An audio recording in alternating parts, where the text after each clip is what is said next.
Sur cette chaîne, on parle de tous les détails qui concernent la vie. On parle des petits détails, on parle des gros détails et aujourd'hui, on va se pencher sur être en couple. Et derrière une relation de couple, il y a une certaine vérité qui se cache. Et c'est ce dont je vais te parler aujourd'hui. Et avant même de parler de couple, il faut parler de la première étape qui est la rencontre. Et je crois qu'on est tous d'accord pour dire que pour la rencontre, entre les films et la réalité, il y a quand même une certaine différence. Une rencontre dans les films, ça se passe comme ça. Oh my god, I'm so sorry. Excuse me. Sorry about that. Boston? Yeah. Et j'ai remarqué que dans la vie, c'est plutôt ça, quoi. Connasse, tu veux pas regarder un peu où tu marches? Putain! Alors après, il y a aussi ceux qui utilisent les fameux sites de rencontres, mais il faut faire attention parce que ça peut être un peu trompeur parfois, quoi. Ouais, voilà, c'est ça. Et là, tu tournes juste à gauche et moi, je suis là, à 3 secondes. Ouais, à tout de suite, à tout de suite.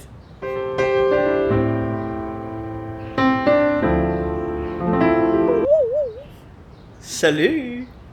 Ah, tes photos, c'était pas tout à fait comme ça, non? Comment ça?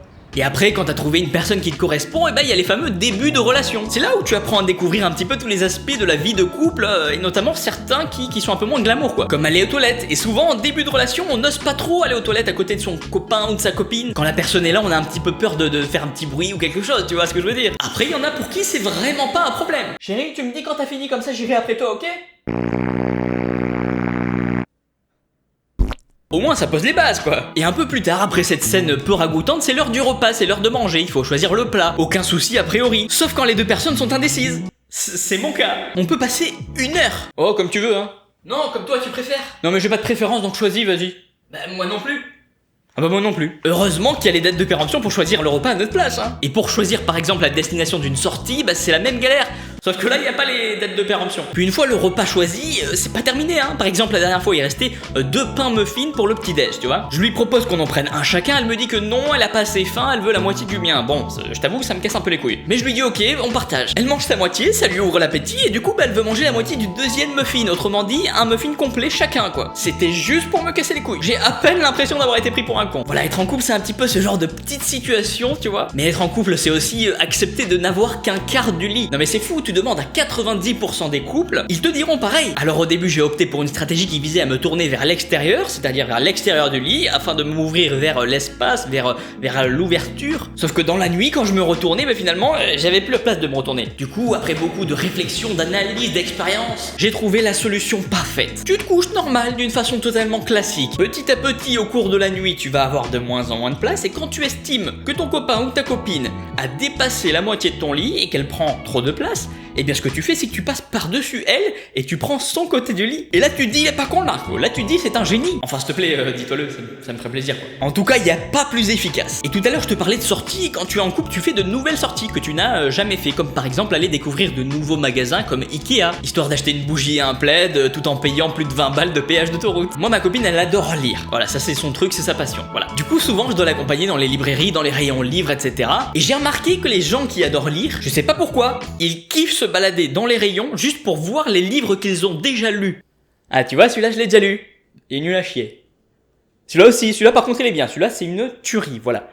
Ah celui-là aussi je l'ai déjà lu. Comment tromper son copain pour les nuls? Oui.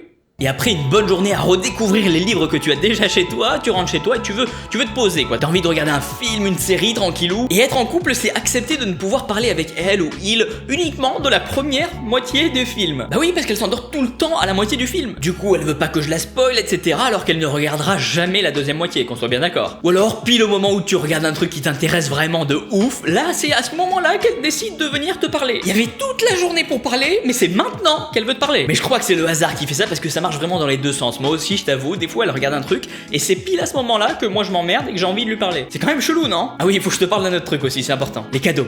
Ça a une place hyper importante dans nos vies aujourd'hui. Attends, entre Noël, l'anniversaire, la Saint-Valentin, la fête de mes couilles, etc., il faut 327 cadeaux dans l'année. Donc 327 idées différentes de cadeaux. Et en plus, à nous particulièrement les gars, on nous a imposé certaines normes. Je m'explique. À l'origine, t'es censé juste acheter un petit cadeau, voilà. Aujourd'hui, tu dois faire un cadeau, organiser l'anniversaire surprise et offrir des fleurs, sinon t'es un connard. Alors je rigole, je caricature et tout, mais la vie en couple c'est avant tout des moments de bonheur, de partage, de complicité, et je vous souhaite à tous de trouver la personne qu'il vous faut, la personne avec qui tu pourras pourras faire la fameuse blague d'avancer la voiture au moment où elle va pour ouvrir la portière. La personne à qui tu feras la blague de l'enfermer sur la terrasse. Et surtout la personne pour qui tu es prêt à passer des heures dans les rayons livres juste pour voir les livres que t'as déjà chez toi. Bah ouais, le bonheur ça se mérite. Dis-moi en commentaire ce que t'as pensé de cette vidéo, dis-moi aussi en commentaire quel sujet de vidéo tu aimerais voir sur la chaîne. Et puis si t'as passé un bon moment, bah écoute, abonne-toi et mets un petit pouce bleu, partage même la vidéo avec tes amis ou sur les réseaux, ça me ferait plaisir. Allez, je te remercie d'avoir regardé cette vidéo, c'était Marco Polo et puis je te dis à très vite.